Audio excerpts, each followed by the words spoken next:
afternoon, everyone. Thank you for joining us for a Climate Live K12 session for students, educators, and the public.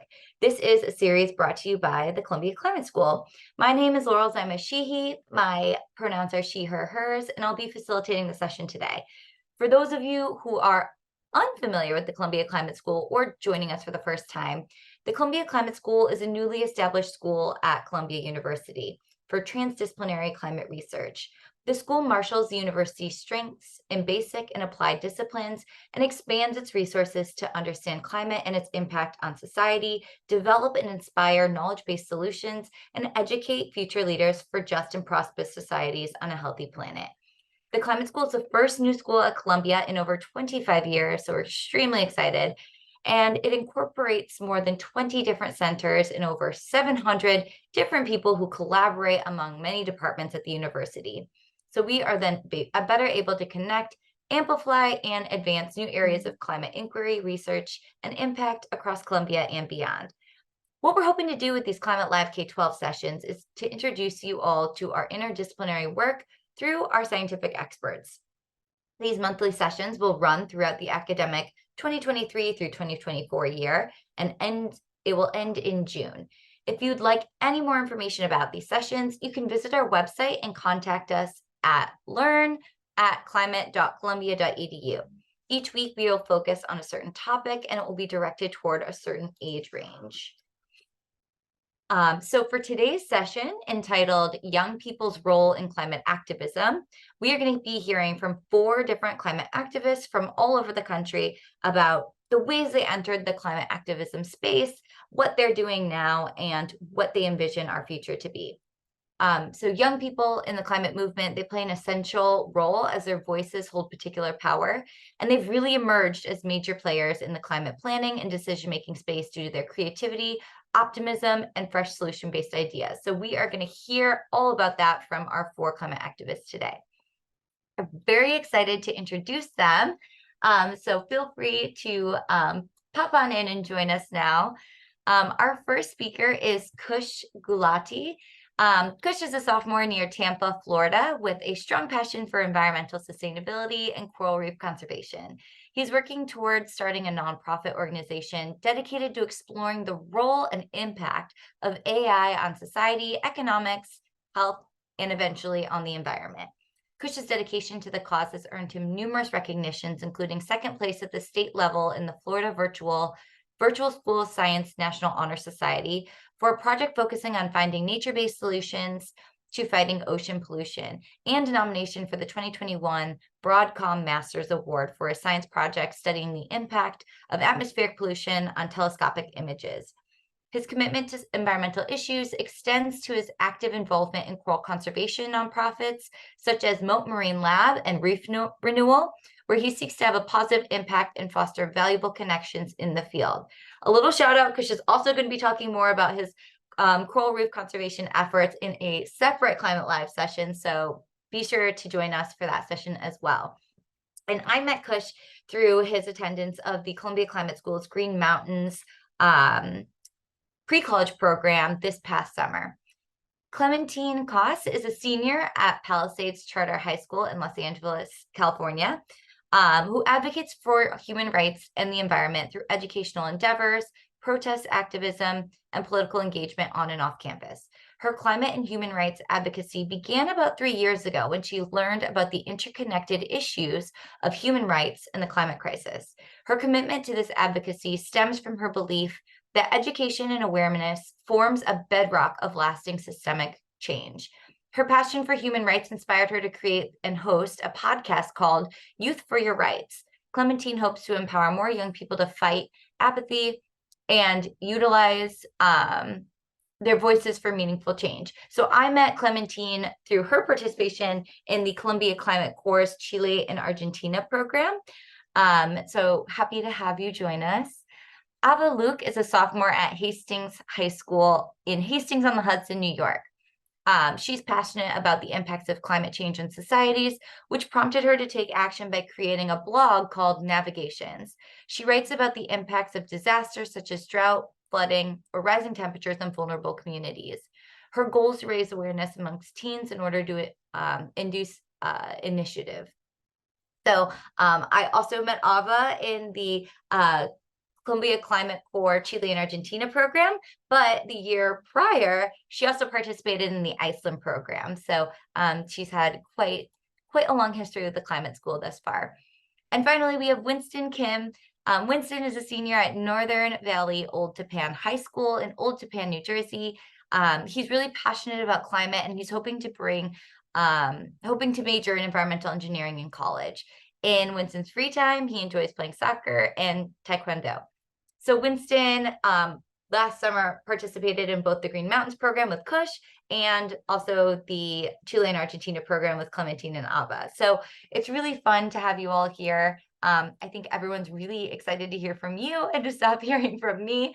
So I think we're going to get started with our first question. I think first and foremost, it would be great to hear from you all about how you first learned about climate change and its impacts, and how did you first get involved in the climate movement?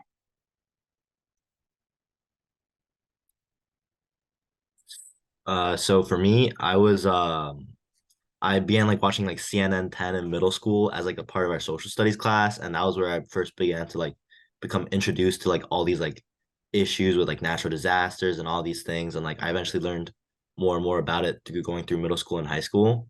And I think a really big part for me was like not really knowing how to get myself involved, which I think really brought me down this like activism route, because like when you're a high schooler, there's really not much you can do other than like be an activist. Yeah, it's hard, especially, I feel like a lot of people, they might say, well, you can always vote, but if you're in high school, you might not be 18 years old, you might not be able to vote, but it doesn't mean that you can't make a difference, that there's a lot of areas where you can have impact. Like the way I got involved with the climate change movement is by my um perspective. Like I'm in Florida, so there was a lot of talk about it originally, because of red tide and because of um warming and flooding of major coastal cities.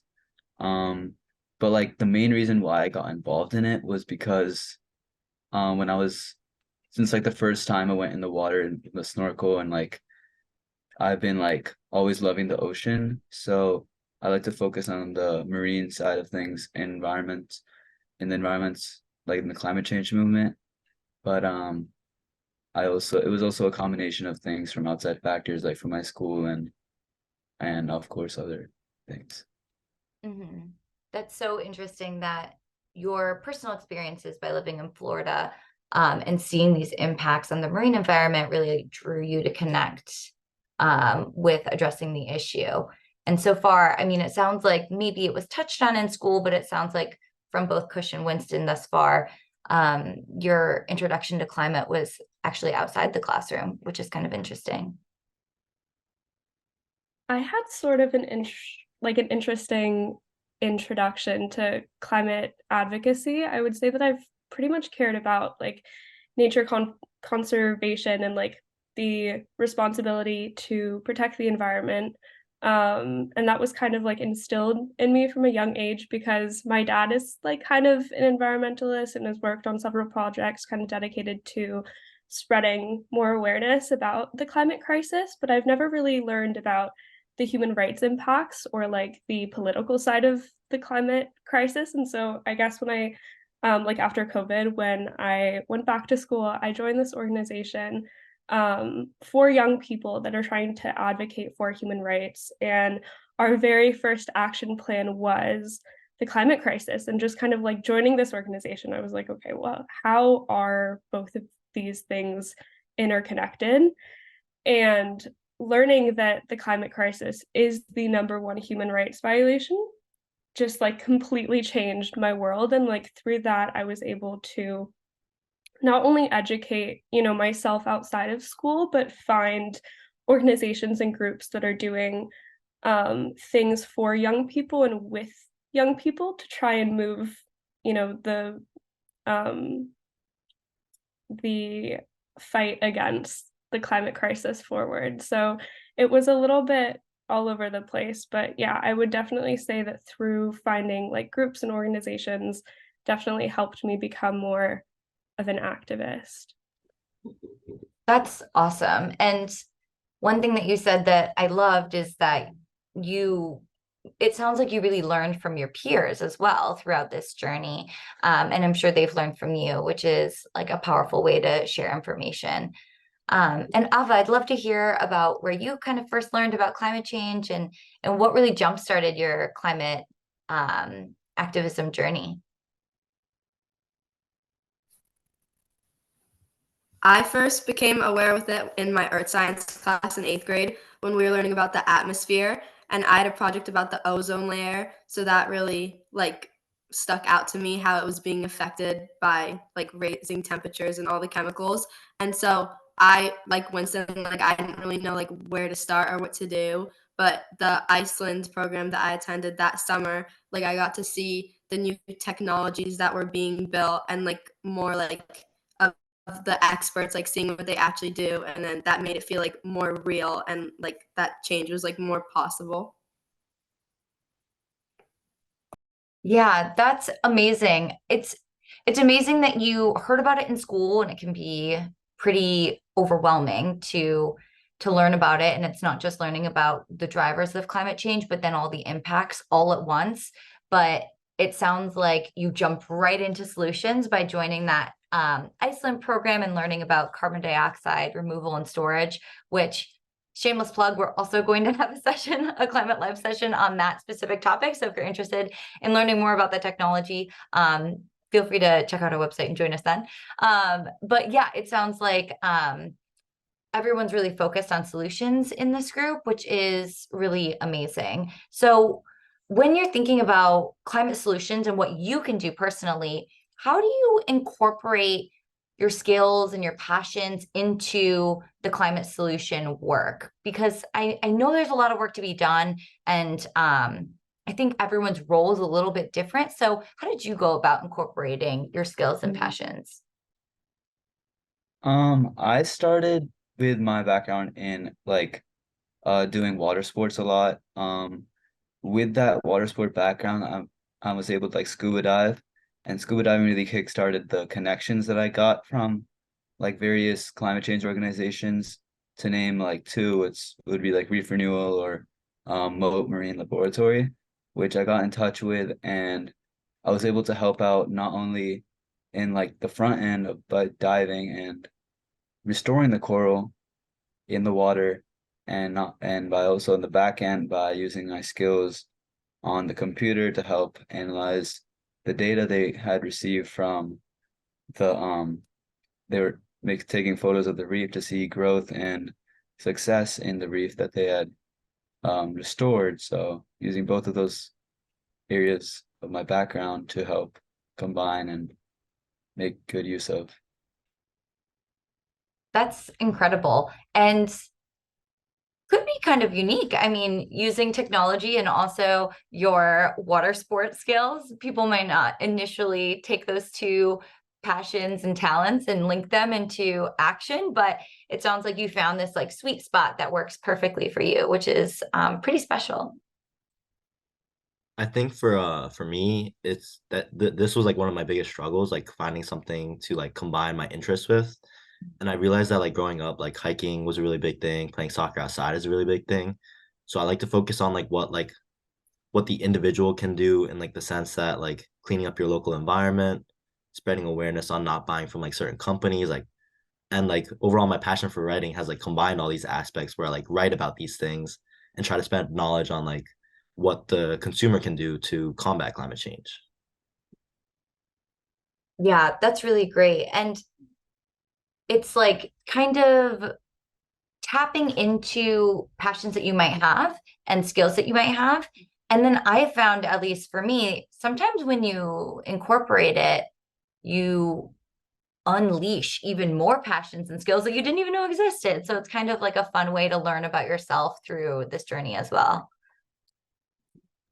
I would say in my case, I kind of joined this group when we were trying to push for a proposal at my high school that would allow us to transition to 100% renewable energy with the addition of solar panels, as well as implement climate curriculum in the classroom and have some sort of like energy dashboard that would like track our energy consumption.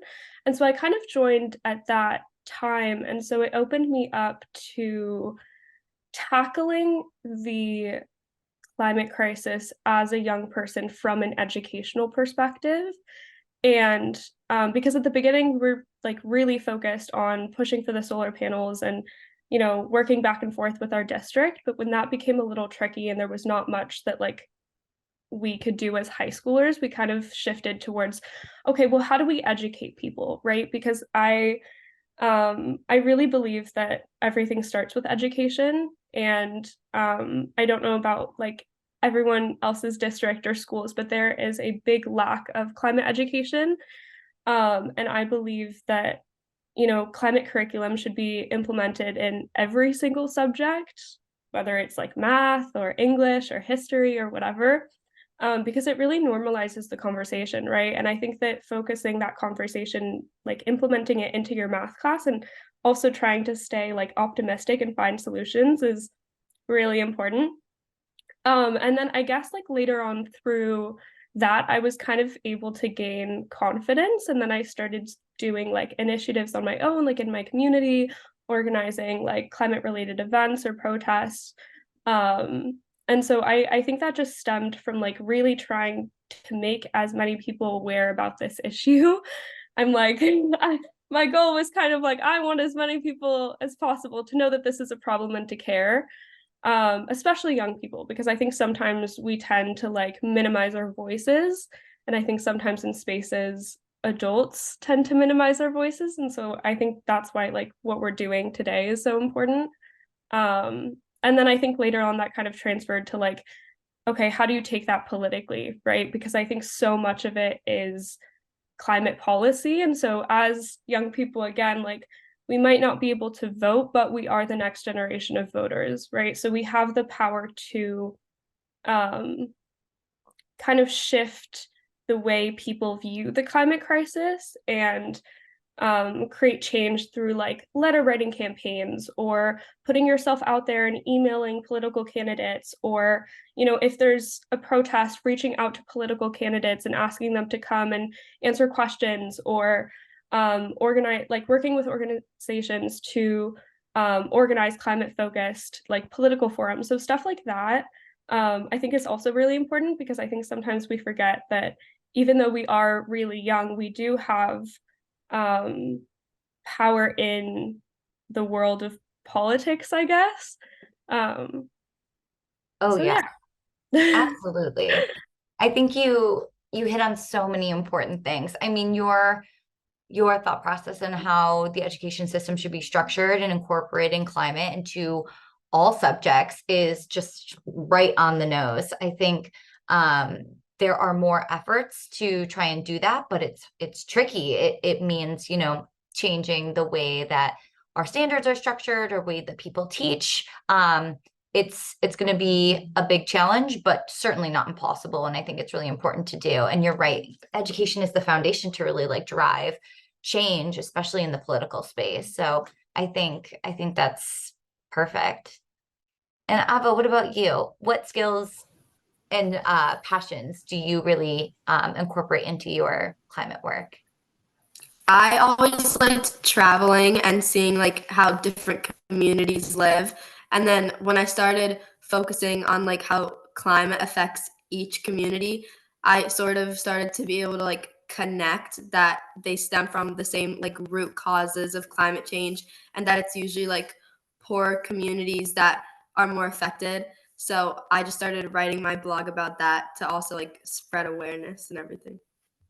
Yeah, I think it's really important to look at the big picture, and that you're absolutely right. Climate impacts are happening everywhere, but it affects people differently depending on who you are and where you live. The impacts are disproportionate. And so, yes, maybe you live, there was an article that came out recently that was saying that people in the Midwest of the United States might be experiencing the least amount of climate impacts. So if you live in these areas, it might not be in your face every day, but you have to look at the big picture, and that people are really suffering right now, and they likely have not been the root cause of it for decades. So yeah, I think that's really important to have that like global perspective.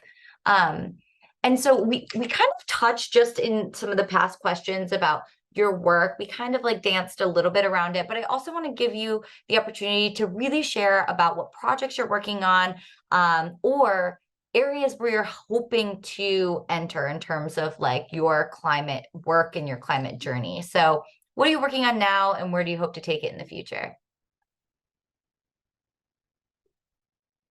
I'm currently working on like an almost educational website for, so I touched upon a lot about like what the consumer can do and how it was hard for myself to like really find something that I can do to make a meaningful difference. So I did create like a website called Enviro Curious, which is focused on like what you can do as a consumer, whether it be like buying locally, refraining from eating too much meat, or even like fast fashion and that stuff.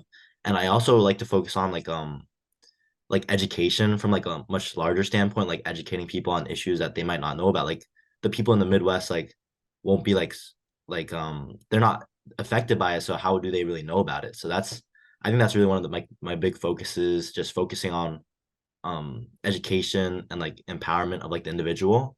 And I do hope to like eventually like maybe even do some like journalism on it one day, and like have like a nice art like big article out there somewhere. I love that. Absolutely, Winston. You know, Ava and I are working on getting something published, so you should let me know. Maybe we can work on getting something published with you as well. Awesome. So like the solutions that I'm bringing to the community myself would be like in the field of coral conservation.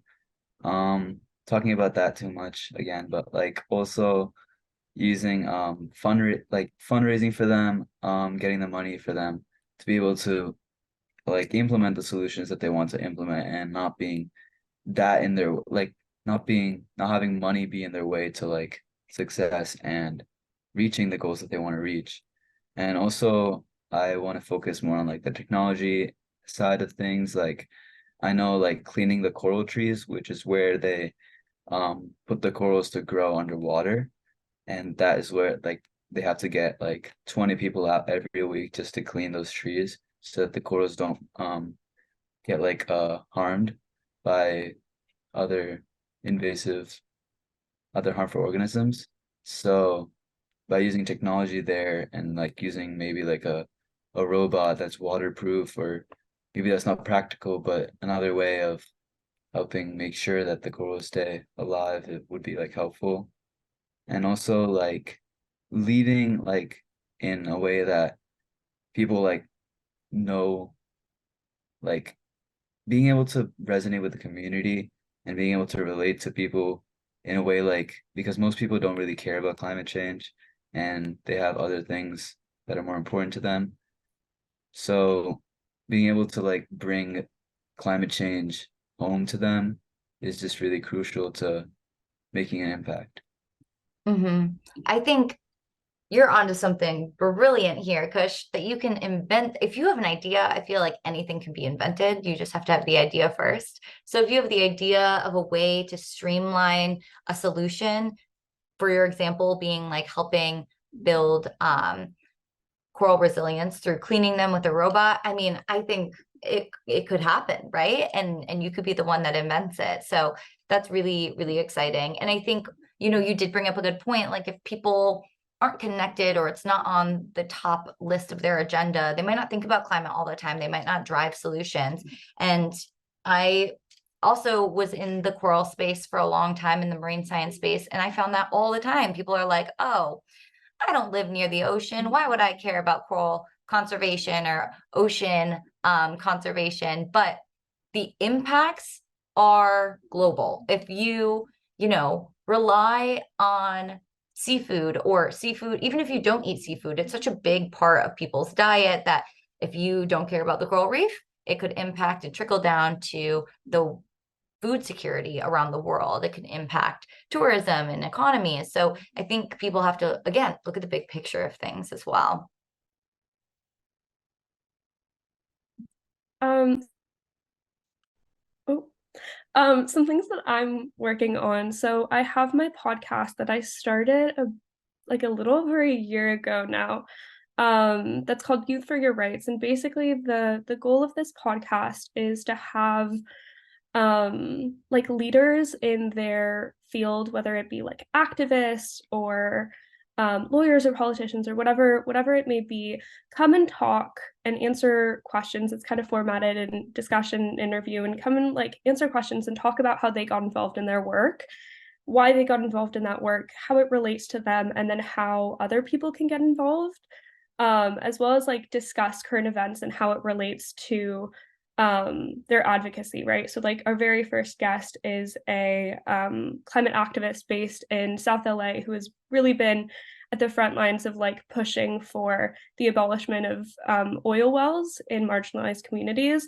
And so basically I'm like continuing to try and find people to come onto the podcast and talk about their climate journey, because my goal is to really inspire young people and like give them ways that they can get involved and kind of find the like interest that they're passionate about, and then see that they're, I guess that the possibilities are limitless. And so I guess also my goal with this podcast is to just create a platform that's specifically for young people, because I feel like sometimes when you're trying to find something to do, it's not super accessible. You're like, oh, I'm under 18, like I can't really participate in this, right? So it kind of is a way for you to be able to connect to people that have already made it, right? That are already doing incredible things.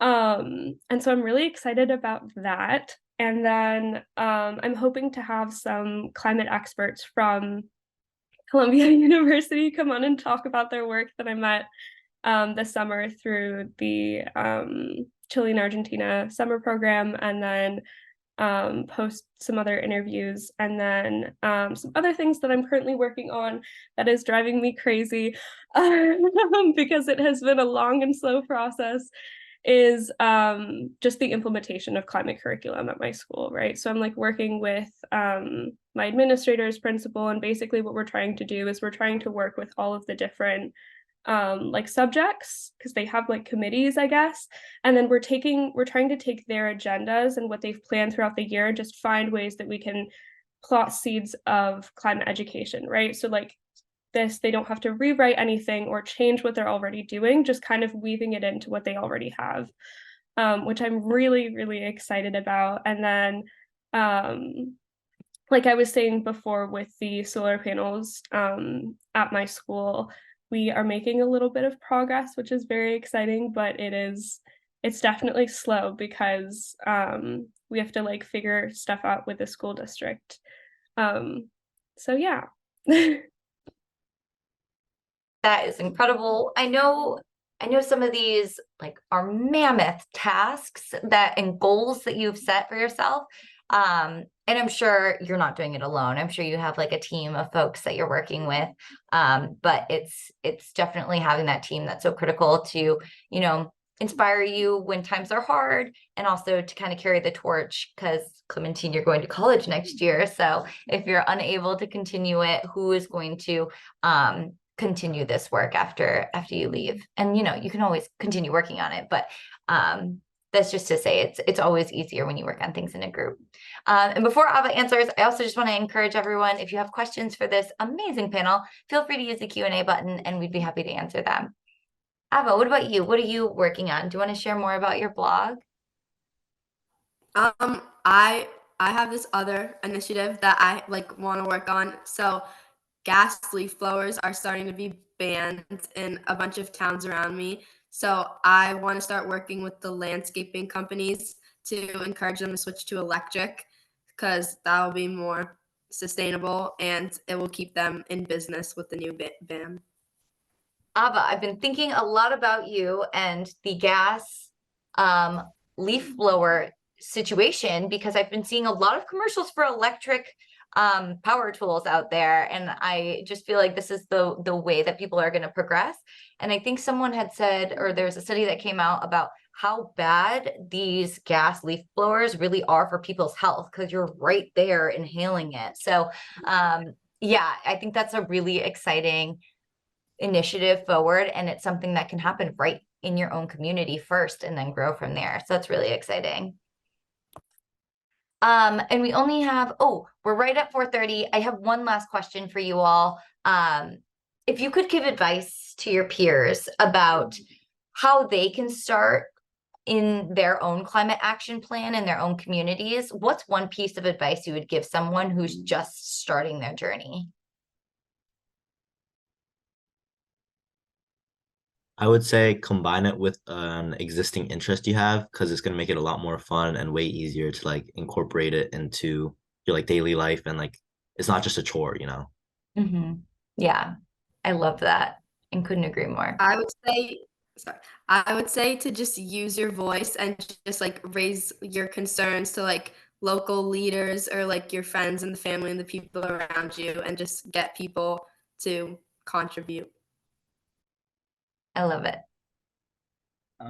Yep. So I would say like get in touch with climate organizations near you so that you can help gain contacts and get help. And if you want to educate other people and if you want to work on a project, the climate change organizations will always, or most likely, will usually help you with any projects related to helping climate change, because it's important to them too for certain projects to be done. And if the project will actually benefit the organization and the world, then it can definitely be a way to get yourself involved. Yeah, absolutely.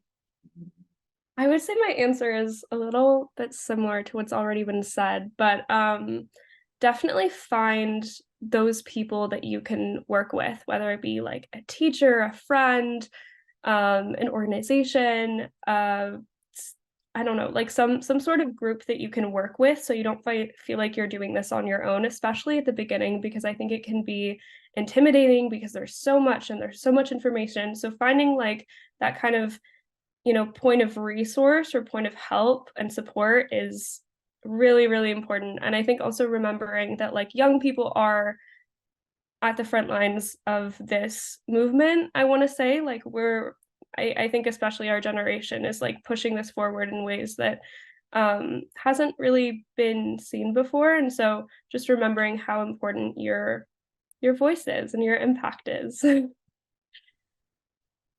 Yes, 100% to everything that you all shared. I am so inspired by you all and your peers every day. And I feel like on the days where it's hard to keep doing the work, you all are like the impetus that keeps me going. So I appreciate you all spending the past 30 minutes with us, sharing about your climate journeys and inspiring others. If anyone has questions for this amazing panel, you can always reach out to me and I can forward those questions to them, and I'm sure they would be happy to answer. But thank you again for joining us. This was really, really amazing.